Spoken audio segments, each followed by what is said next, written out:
Friends, good morning. कैसे हैं आप सभी। मैं रोशनी मदेशिया एक बार फिर से अपने सभी साथियों को एक्सपर्ट कोचिंग क्लासेज में स्वागत करती हूं।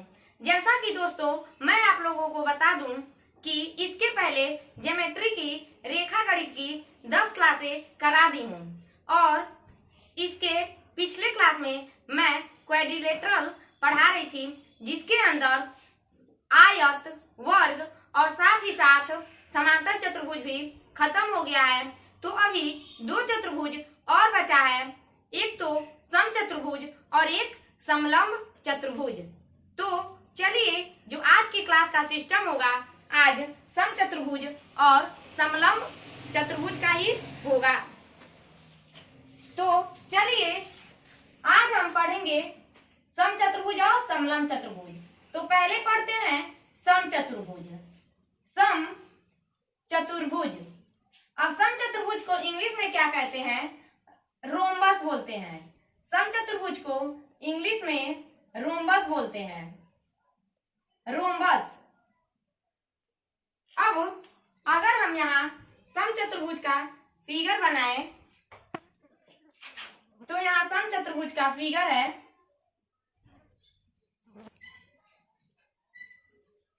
समचतुर्भुज ए, बी, सी और डी।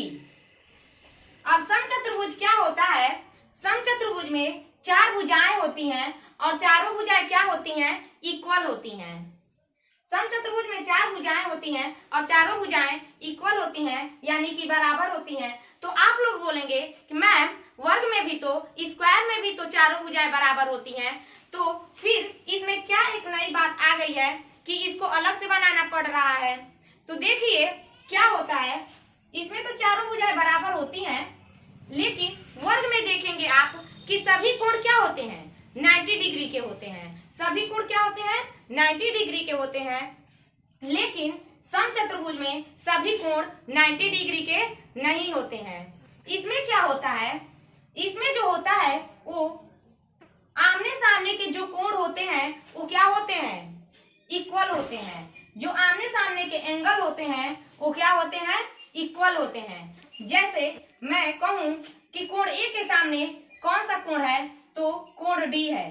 तो यहां से लिखेंगे कोण ए बराबर कोण डी। अब कोण बी के सामने कौन सा कोण है, तो कोण सी है। तो यहां से लिखेंगे कोण बी बराबर कोण सी।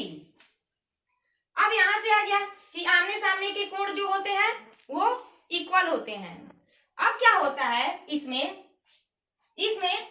दो डायगोनल होते हैं, इसमें दो विकर्ण होते हैं। एक ये पहला विकर्ण है और ये क्या है? दूसरा विकर्ण है। इसमें दो विकर्ण होते हैं और क्या होता है, ये जो डायगोनल होते हैं एक दूसरे को 90 डिग्री पर काटते हैं। एक दूसरे को क्या करते हैं? 90 डिग्री पर काटते हैं। और क्या करते हैं? 90 डिग्री पर समद्विभाजित करते हैं। समद्विभाजित मीन्स दो बराबर भागों में बांटते हैं। समद्विभाजित करना मीन्स दो बराबर भागों में बांटना। जैसे अगर ये पॉइंट है, इस पॉइंट से अगर ये पूरी जो बीसी की लंबाई है और ये पॉइंट जो है अगर यहाँ हम ओ लिख दें, तो जितना ओबी की लंबाई होगी उतना ही क्या होगी? ओसी की भी लंबाई होगी। तो यहाँ क्या लिखेंगे? ओबी बराबर ओसी, और इस पॉइंट, ये जो पॉइंट है जहाँ ओ लिखे हैं, इसको दो बराबर भागों में बांट देगा। जैसे पूरी एडी है तो यहाँ क्या होगा? जितना एओ बराबर क्या हो जाएगा? ओडी हो जाएगा। क्या करता है? दो बराबर भागों में बांट देता है।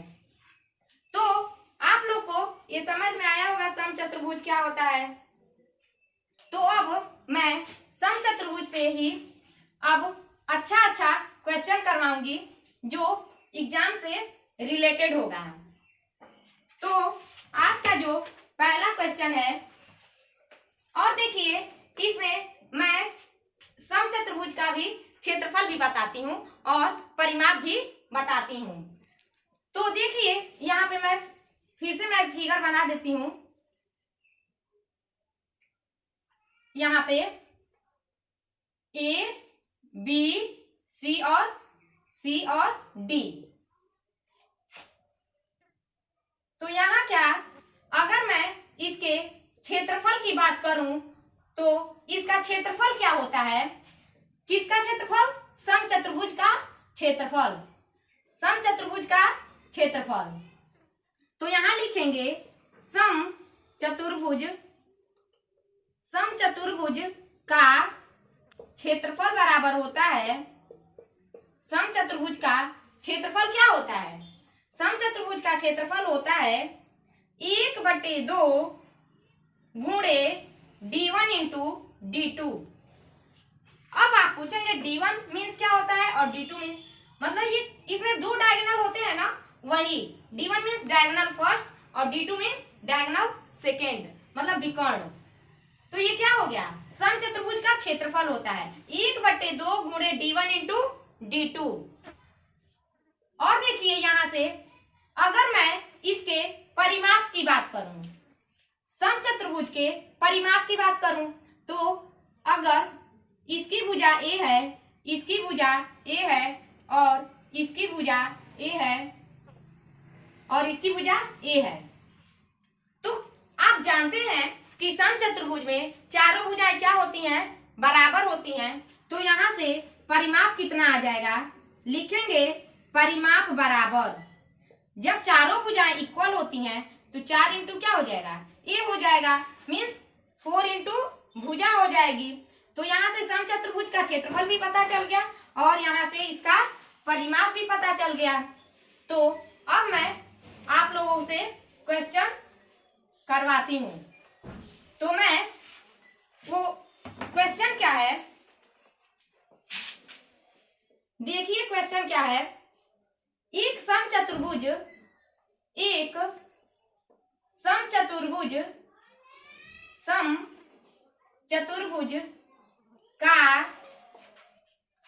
क्षेत्रफल, एक समचतुर्भुज का क्षेत्रफल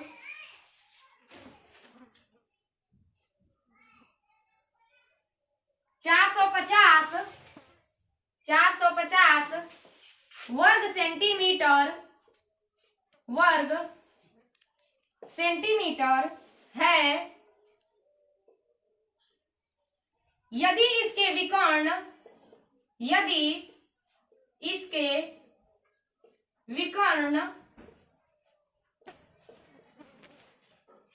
क्रमशः x प्लस 6 और x माइनस 5 है तो x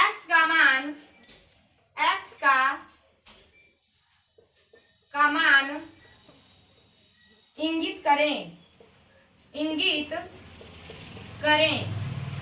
x का मान इंगित करें। ऑप्शन है 18, 22, 27 और 30। तो यहां से आप लोग देखेंगे सवाल में एक समचतुर्भुज का क्षेत्रफल दिया है 450 वर्ग सेंटीमीटर और यदि इसके विकर्ण क्रमशः x प्लस 6 और x माइनस 5 है तो x का मान इंगित करें। तो समचतुर्भुज का क्षेत्रफल क्या होता है, समचतुर्भुज का क्षेत्रफल क्या होता है 1/2 गुणे d1 इंटू d2। तो क्षेत्रफल कितना दिया है 450, तो 450 इक्वल टू 1/2 गुणे d1 का मान कितना दिया है x प्लस 6 इंटू d2 का मान कितना दिया है x माइनस 5। और यहाँ से क्या करना है, x का मान फाइंड करना है, x का मान ज्ञात करना है। तो यहाँ से क्या करेंगे, 2 का मल्टीप्लाई 450 में करेंगे तो कितना आ जाएगा, 2 0 0 2 5 10 हासिल 1 2 चौको 8 1 9। यहाँ से कितना आ जाएगा 900 equal to x plus 6 into x minus 5। अब यहाँ से क्या करना है, आप लोग ऑप्शन से चेक करके देखिएगा कि किस ऑप्शन को रखने पर यहाँ 900 के बराबर आ रहा है। यस के जगह पर ऑप्शन में से कौन सा ऑप्शन रखने पर 900 के बराबर आ रहा है? तो पहले तो हम ऑप्शन ए को लेते हैं। पहले किस ऑप्शन को लेते हैं? ए को। तो ऑप्शन क्या है? 18 है। तो यहाँ हम 18 यस की जगह पे 18 रखते हैं प्लस 6 इंटू एस की जगह पे 18 माइनस 5। अब 18 6 कितना होता है? 24 गुणे 18 में से 5 जाएगा तो 13। अब इन दोनों का मल्टीप्लाई करते हैं। 13 चौको 52 हासिल 5 और 13 दूनी 26 और 26 5 31। तो यहाँ क्या हुआ? 900 के बराबर नहीं आया। यहाँ क्या हुआ? 900 के बराबर नहीं आया, इसलिए ऑप्शन ए क्या हो जाएगा? गलत हो जाएगा। अब हमें किसी और ऑप्शन को रखकर चेक करना पड़ेगा। तो हम किसी और ऑप्शन को रखते हैं। मान लीजिए हम ऑप्शन डी को रखते हैं। ऑप्शन डी कितना दिया है? 30 दिया है। तो अब हम एस की जगह पे कितना रखते हैं? 30 रखते हैं। तो 30 प्लस 6 इंटू 30 माइनस 5। 30 6 36 गुणे 30 में से 5 जाएगा तो 25। अब यहाँ से 25 में जब 36 का गुणा होगा तो कितना आ जाएगा? 900 आ जाएगा। 25 में 36 का गुणा होगा तो कितना आ जाएगा? 900 आ जाएगा। तो यहाँ से हमको कितना लाना था? 900 लाना था। तो किस ऑप्शन को रखे हैं तो 900 आया है? तो ऑप्शन डी को। तो कितना हो जाएगा? ऑप्शन डी क्या है? 30 है। तो आंसर कितना हो जाएगा? 30 सही हो जाएगा। ऑप्शन डी क्या हो जाएगा? सही हो जाएगा। अब देखिए, अगर आप लोग क्या करेंगे? अगर आप लोग ऑप्शन से नहीं करते हैं, तो देखिए आप लोगों को क्या करना पड़ेगा। पहले तो आपको इन दोनों का मतलब मल्टीप्लाई करना होगा, फिर द्विघात समीकरण बनेगा और फिर वहां से क्या हो जाएगा? x का मान आ जाएगा। तो सबसे बढ़िया क्या है? ऑप्शन वाला ही सही है। तो ये था आज का पहला क्वेश्चन। मैं उम्मीद करती हूँ कि आप लोगों को ये क्वेश्चन समझ में आया होगा। तो मैं आज का दूसरा क्वेश्चन बताती हूँ। आज का दूसरा क्वेश्चन क्या है? आज का जो दूसरा क्वेश्चन है, एक समचतुर्भुज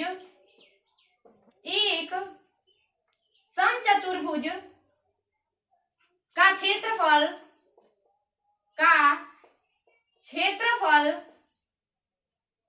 448 वर्ग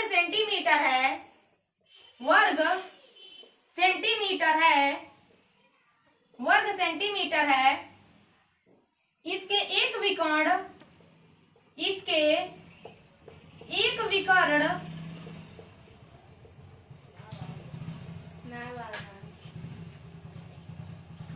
की लंबाई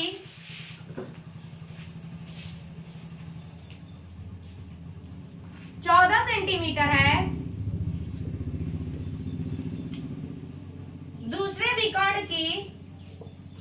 दूसरे विकर्ण की लंबाई होगी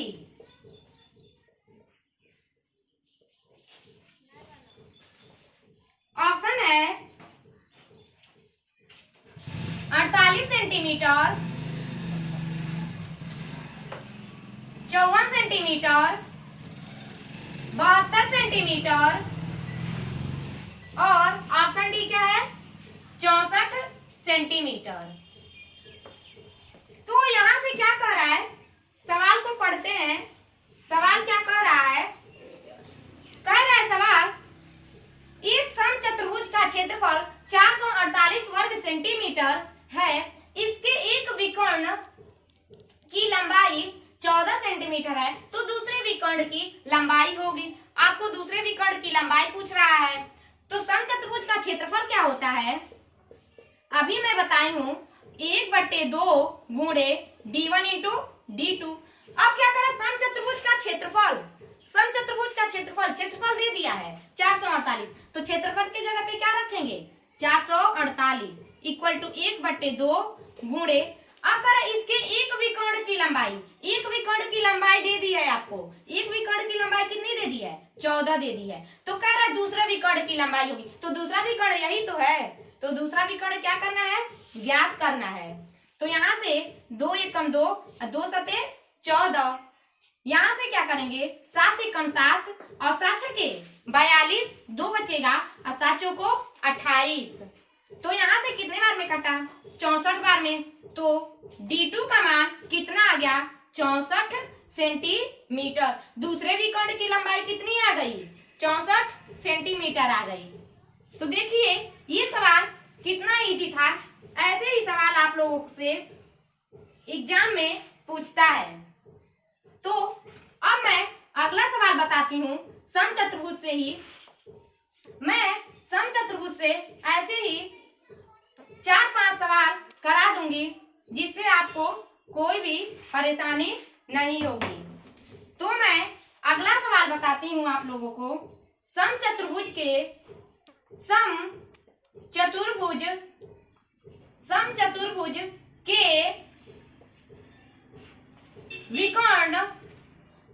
विकर्ण क्रमशः 14 सेंटीमीटर और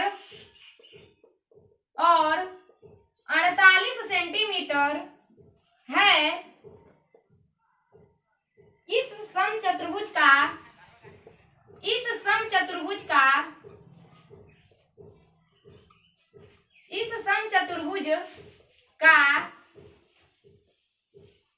परिमाप ज्ञात कीजिए।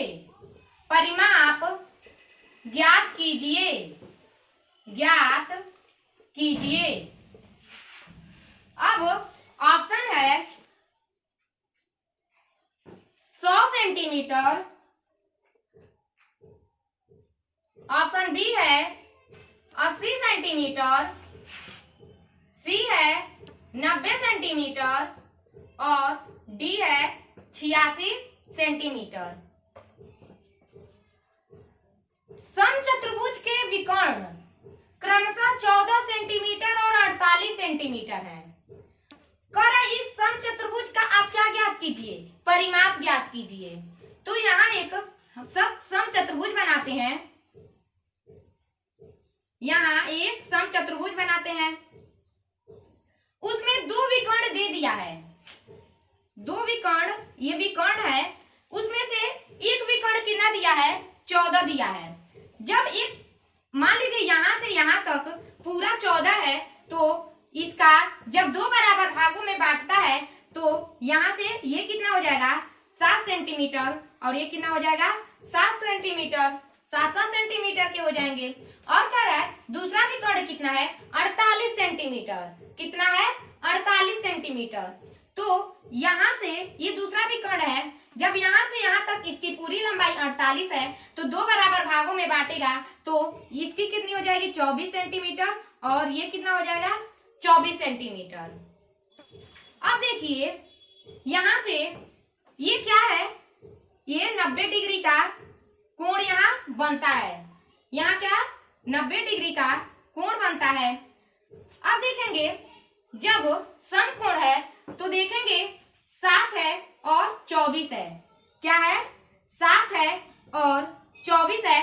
तो मैं आप लोगों को ट्रिपलेट बताई हूँ कि 7 और 24 के साथ क्या आता है। तो 7 और 24 के साथ क्या आता है?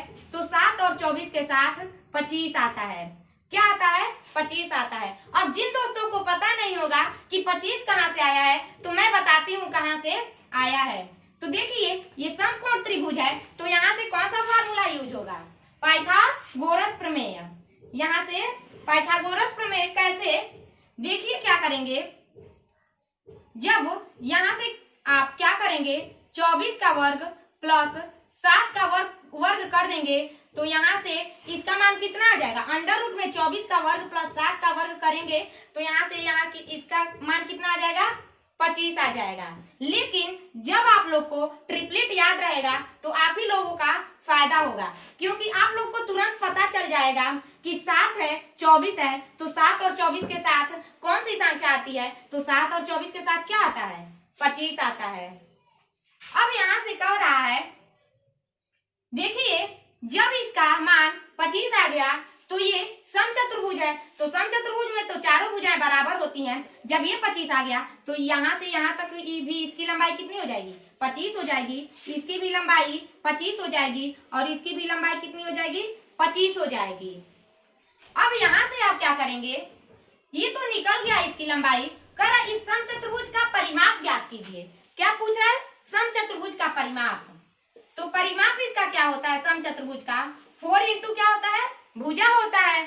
तो 4 इंटू इसकी भुजा कितनी है, 25 है, तो यहाँ लिख देंगे 25 इक्वल टू 25 में 4 का गुणा होगा तो 25 चौको क्या होता है, 100 और सेंटीमीटर। तो यहाँ से देखिए कितना आसानी से 100 सेंटीमीटर आ गया, तो यहाँ ऑप्शन ए क्या हो जाएगा, सही हो जाएगा। तो देखिए दोस्तों, ये भी था समचतुर्भुज से संबंधित सवाल। अगर आप लोग ट्रिपलेट याद कर लेंगे तो बहुत ही आप ही लोगों के लिए फायदा होगा। इससे आप लोगों को फिर ऐसे करके अंडर रूट में वर्ग करके फिर निकालना नहीं पड़ेगा। तो मैं बताती हूँ आप लोगों को अगला क्वेश्चन। अगला क्वेश्चन क्या है, एक समचतुर्भुज की एक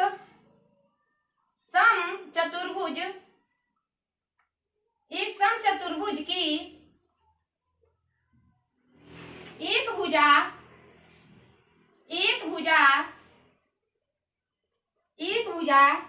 26 सेंटीमीटर है, 26 सेंटीमीटर है और इसका विकर्ण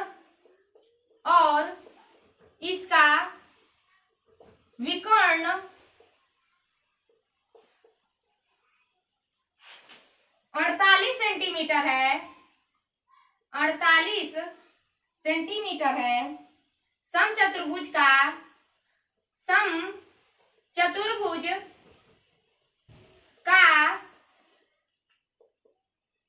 क्षेत्रफल होगा, समचतुर्भुज का क्षेत्रफल होगा। ऑप्शन है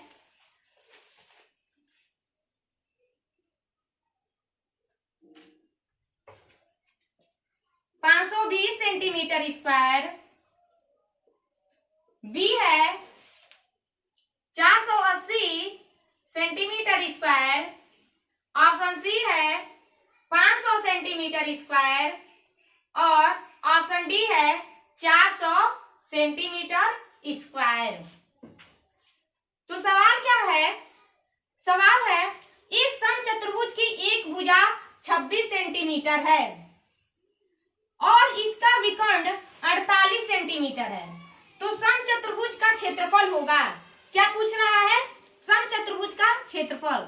तो समचतुर्भुज का क्षेत्रफल क्या होता है, 1/2 गुणे d1 इंटू d2 होता है।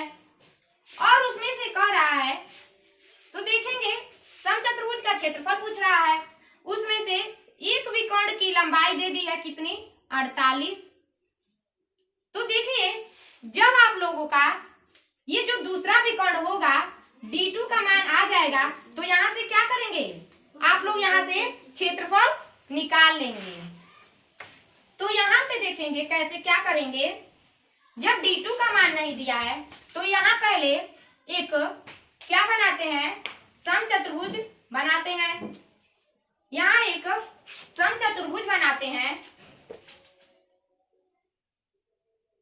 ये क्या है, समचतुर्भुज है। अब क्या करेंगे, देखेंगे कि समचतुर्भुज की एक भुजा 26 सेंटीमीटर है, इसकी भुजा कितनी है, 26 सेंटीमीटर दे दी है। तो जब ये 26 है तो ये भी कितना होगा, 26 होगा, ये भी कितना होगा, 26 होगा।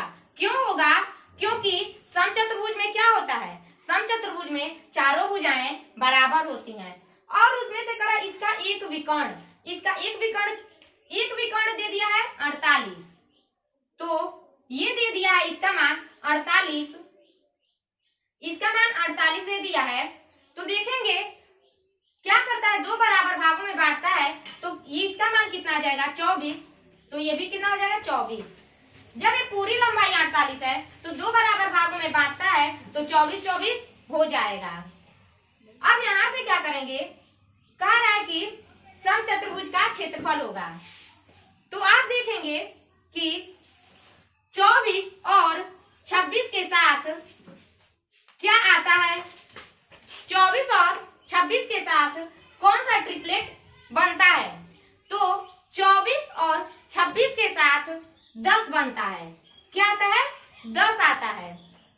तो आप कहेंगे कि मैम कैसे पता चला है कि यहाँ 10 आएगा 24 और 26 के साथ। तो देखिए मैं आप लोगों को बताती हूँ कि कैसे 10 आएगा। यहाँ पे यहाँ देखेंगे 24 और 26 को कैंसिल कर रहे हैं 2 से, 2 एकम 2, 2 दूनी 4, 2 एकम 2, 2 तिया 6। अब किससे कैंसिल किए हैं, 2 से किए हैं। यहाँ देखेंगे 12 और 13 के साथ क्या आता है, ट्रिपलेट में 12 और 13 के साथ ट्रिपलेट में 5 आता है। क्या आता है, 5 आता है। तो यहाँ देखिए देखेंगे कि यहाँ जब 2 से भाग किए हैं, मतलब 2 से काटे हैं, तो यहाँ भी क्या करेंगे, यहाँ 2 से तब गुणा करेंगे। तो 5 में 2 से क्या करेंगे, गुणा कर देंगे, तो 5 दूनी कितना हो जाएगा, 10 हो जाएगा। तो यहाँ से इसका मान कितना आ जाएगा, 10 आ जाएगा। तो 24 26 के साथ क्या आता है, 10 आता है। आप लोग को पता चल गया। तो जब आ गया इसका 10, तो ये भी कितना हो जाएगा, 10 हो जाएगा। तो आप लोगों का जो दूसरा विकर्ण है कितना आ गया, 10 में 10 जोड़ेंगे तो 20। अब यहाँ से क्या होगा, यहाँ 2 से कैंसिल करेंगे, 2 एकम 2, 2 एकम 2 और 0 बढ़ जाएगा। अब 48 में 10 का गुणा करेंगे तो कितना आ जाएगा, 480 और सेंटीमीटर स्क्वायर। क्षेत्रफल निकालना है तो क्या कर देंगे, सेंटीमीटर स्क्वायर कर देंगे। तो यहाँ से 480 सेंटीमीटर स्क्वायर क्या हो जाएगा, इस सवाल का आंसर हो जाएगा। तो ऑप्शन भी क्या हो जाएगा, सही हो जाएगा। तो ये था समचतुर्भुज। तो आप लोग को मैं आशा करती हूँ कि आप लोग को ये वाला जो समचतुर्भुज था आप लोग को एकदम अच्छे से समझ में आया होगा। तो मैं चलती हूँ एक अगला टॉपिक, समलंब चतुर्भुज। एक अगले चतुर्भुज पे चलते हैं, अपने नए मित्र से मिलते हैं।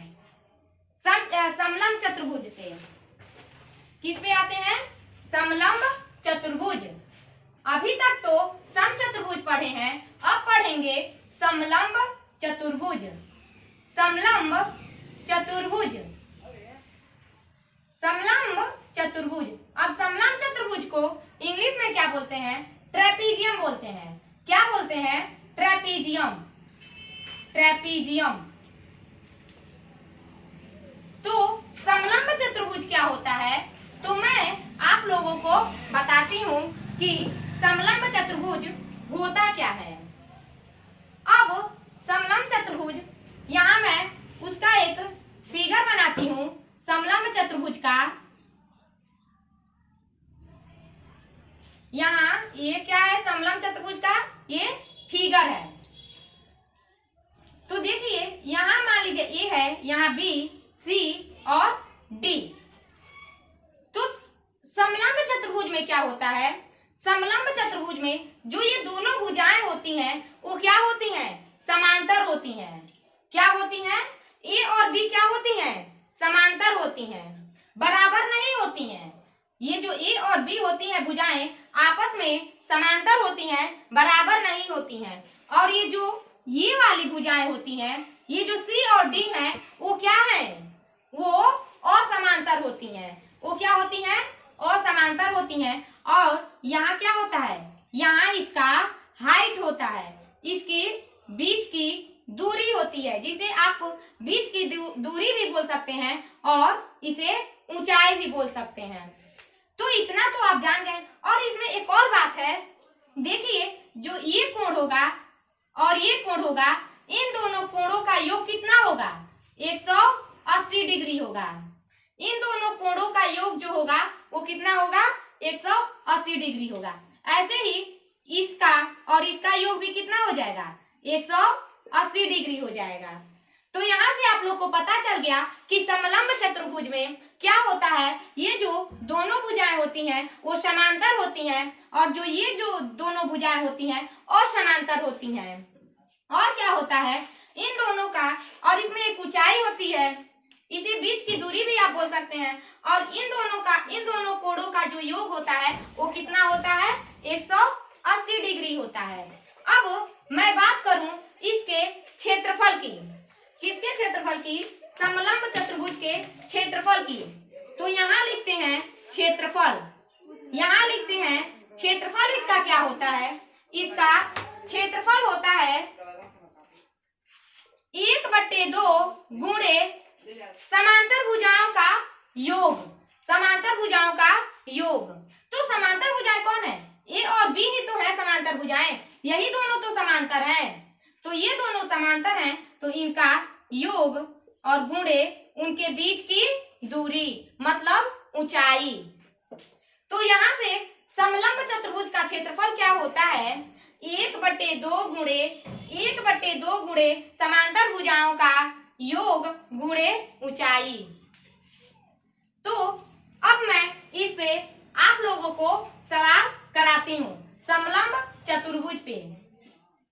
तो समलंब चतुर्भुज पे देखिए कैसा कैसा सवाल आता है, मैं आप लोग को बताती हूँ।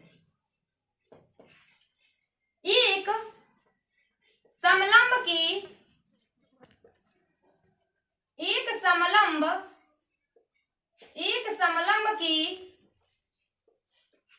दो समानांतर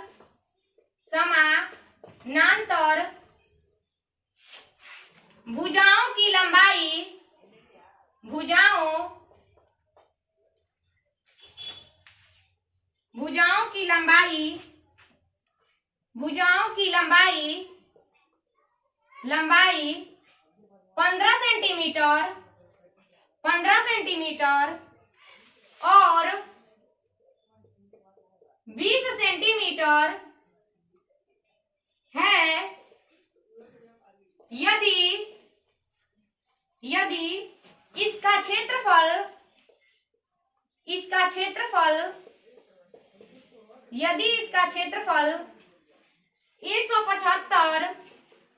वर्ग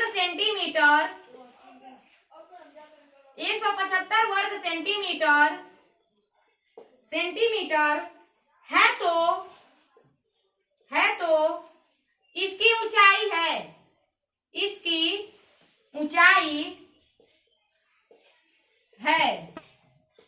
इसकी ऊंचाई पूछ रहा है। तो ऑप्शन है आप लोगों के पास 25 सेंटीमीटर,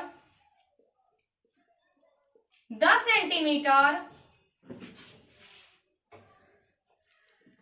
20 सेंटीमीटर और एक है 15 सेंटीमीटर। तो देखिए इस समलंब की दो समानांतर भुजाओं की लंबाई 15 सेंटीमीटर और 20 सेंटीमीटर है। यदि इसका क्षेत्रफल 175 वर्ग सेंटीमीटर है तो इसकी ऊंचाई है। ये देखिए यहाँ एक समलंब चतुर्भुज बनाते हैं, यहाँ एक समलंब चतुर्भुज बनाते हैं। तो कह रहा है कि समलंब की दो समानांतर भुजाओं की लंबाई तो 15 दिया है और 18 दिया है। तो यहाँ से यहाँ तक की दूरी 15 हो गई और यहाँ से यहाँ तक की दूरी कितनी हो गई, 20 हो गई। और कह रहा है यदि इसका क्षेत्रफल दे दिया 175, तो कह रहा है इसकी ऊंचाई है। क्या पूछ रहा है, इसकी ऊंचाई पूछ रहा है। तो यहाँ ऊंचाई को हमको बताना है। तो यहाँ देखिए उसका क्षेत्रफल क्या होता है, समलंब चतुर्भुज का क्षेत्रफल होता है 1/2 गुणे समांतर भुजाओं का योग गुणे उनके बीच की दूरी यानी कि ऊंचाई। तो क्षेत्रफल दिया है 175 इक्वल टू 1/2 गुणे दोनों भुजाओं का योगफल कितना दिया है, 15 दिया है, प्लस 20 दिया है, इंटू हमें हाइट तो निकालना है, तो यहाँ से क्या करेंगे 175 इक्वल टू, अब 1/2 गुणे, अब 15 में 20 जोड़ेंगे तो कितना हो जाएगा 35 हो जाएगा, इंटू h। अब यहाँ से क्या करना है, देखिए अगर 35 को काटें तो 35 से कम 35 और 35 बचे 175 हो जाएगा, और यहाँ से क्या हो जाएगा तब 5 का मल्टीप्लाई 2 में हो जाएगा, तो 5 गुणे 2 इक्वल टू h। तो यहाँ से 5 दूनी 10 सेंटीमीटर क्या आ जाएगी, इसकी हाइट आ जाएगी। इसकी हाइट कितनी आ जाएगी 10 सेंटीमीटर आ जाएगी। तो ऑप्शन भी क्या हो जाएगा, सही हो जाएगा। एकदम इजी था ये सवाल। देखिए तो अब मैं आप लोग को समलंब चतुर्भुज से एक क्वेश्चन और करवाती हूँ। आज का ये लास्ट क्वेश्चन है। तो देखिए मैं बताती हूँ आप लोगों को अगला सवाल। एक समलंब की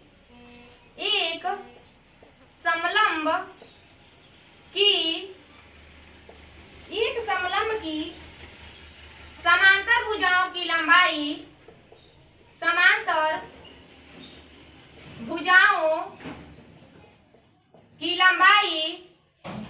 समांतर भुजाओं की लंबाई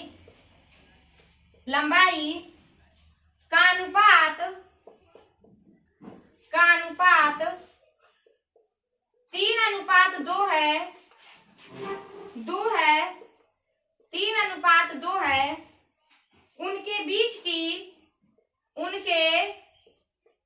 की न्यूनतम दूरी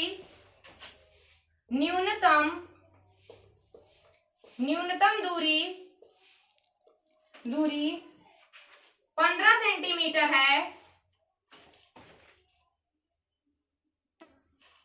15 सेंटीमीटर है। उनके बीच की न्यूनतम दूरी 15 सेंटीमीटर है। यदि समलंब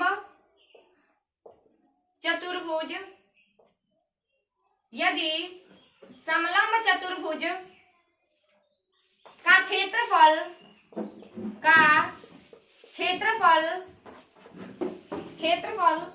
450 वर्ग सेंटीमीटर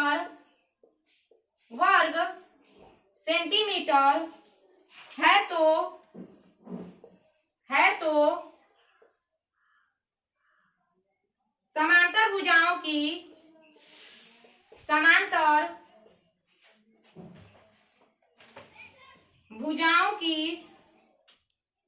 समांतर भुजाओं की लंबाई का योग, समांतर भुजाओं की लंबाई का योग है। समांतर भुजाओं की लंबाई का योग है।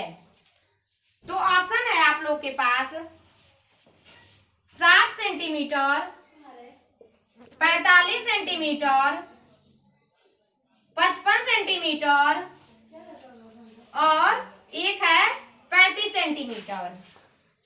तो सवाल क्या कह रहा है कि ये समलंब की समांतर भुजाओं की लंबाई का जो अनुपात दिया है वो कितना दिया है 3:2 दिया है, और कह रहा है उनके बीच की न्यूनतम दूरी 15 सेंटीमीटर है। यदि समलंब चतुर्भुज का क्षेत्रफल 450 वर्ग सेंटीमीटर है तो समांतर भुजाओं की लंबाई का योग है। तो क्या होता है समलंब चतुर्भुज का क्षेत्रफल? तो समलंब चतुर्भुज का क्षेत्रफल होता है, समलंब चतुर्भुज का क्षेत्रफल बराबर होता है 1/2 गुणे समांतर भुजाओं का योग गुणे हाइट।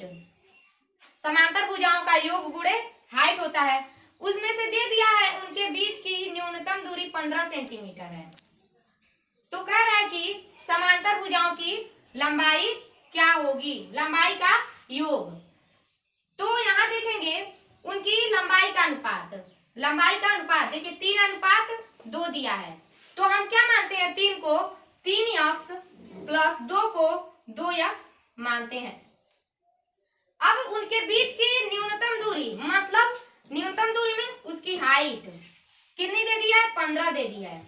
और कह रहा है कि समलंब चतुर्भुज का क्षेत्रफल, और क्षेत्रफल कितना दिया है, इसका क्षेत्रफल दिया है 450, 1/2 गुणे। तो देखिए समलंब चतुर्भुज का, यहाँ से समलंब की समांतर भुजाओं की लंबाई का अनुपात, उनके बीच की न्यूनतम दूरी, यदि समलंब चतुर्भुज का क्षेत्रफल, तो कह रहा है कि समांतर भुजाओं की लंबाई का योग है, समांतर भुजाओं की लंबाई का योग पूछ रहा है। तो यहाँ से क्या करेंगे, 15 एकम 15, 15 3 45 और 0 लिख देंगे। अब यहाँ से क्या करेंगे, 2 का मल्टीप्लाई 30 में कर देंगे, तो 30 दूनी कितना होता है 60 इक्वल टू 3x में 2x ऐड करेंगे तो कितना x आ जाएगा 5x। अब क्या देखिए, अब देखेंगे हमको तो 5x का ही मान निकालना था, तो 5x बराबर कितना आ गया 60 आ गया, क्योंकि देखिए अगर यहाँ 3x में 2x ऐड करेंगे तो कितना आ जाएगा 5x। इसका मतलब हमको 5x का ही मान निकालना था, तो 5x का मान यहाँ से आ गया। लेकिन जब आपको अलग अलग भुजा पूछेगी तो आप कैसे ज्ञात करेंगे, देखिए यहाँ से आप क्या करेंगे, ये तो आसानी से हो गया, लेकिन जब अलग अलग पूछेगा तो क्या करेंगे, यहाँ से x का मान निकालेंगे, x इक्वल टू 60 और बटे 5। देखिए इधर मैं सॉल्व करती हूँ, x इक्वल टू 60 बटे 5, 5 एकम 5, 5 एकम 5, 1 बचेगा और 5 दूनी 10, तो यहाँ से x बराबर कितना आ गया 12 आ गया। अब क्या करना है, यहाँ एक 3x माने थे और 2x माने थे, तो यहाँ से क्या करेंगे, यहाँ से देखिए क्या करिएगा आप लोग, 3x बराबर लिखेंगे आप लोग 3 इंटू 12, तो 12 तिहाई कितना हो जाएगा 36 हो जाएगा, और यहाँ 2x माने थे तो 2x बराबर क्या हो जाएगा 2 इंटू 12, और 12 दूनी क्या हो जाएगा 24 हो जाएगा। तो एक भुजा आ गई 36 और एक भुजा आ गई 24। अब क्या पूछ रहा था, इसका लंबाई का योग, समांतर भुजाओं की लंबाई का योग पूछ रहा था, तो अब योग पूछ रहा था तो 36 और 24 क्या कर देंगे जोड़ देंगे। तो यहाँ देखिए 36 प्लस 24 करते हैं, 36 प्लस 24 का योग कितना हो जाएगा 6 4 10, 3 2 5 6। तो यहाँ से देखिए उसका योग कितना आ गया 60 सेंटीमीटर आ गया। कितना आ गया, देखिए यहाँ पे दोनों भुजाएं थी, दोनों भुजाओं की लंबाई 36 और 24 आ गई, और यहाँ पे क्या कर देंगे, तो यहाँ पे लाकर ऐड कर देंगे तो कितना आ जाएगा 60 सेंटीमीटर आ जाएगा। तो देखिए दोस्तों, जो आपका आज का क्लास था वो समचतुर्भुज और समलंब चतुर्भुज का था। तो अब आप लोगों का ये सब चतुर्भुज खत्म हो गया, जैसे आयत भी खत्म हो गया, वर्ग, समांतर चतुर्भुज, समचतुर्भुज और समलंब चतुर्भुज। तो मैं आप लोग को फिर अगले वीडियो में मिलती हूँ, तब तक के लिए थैंक यू।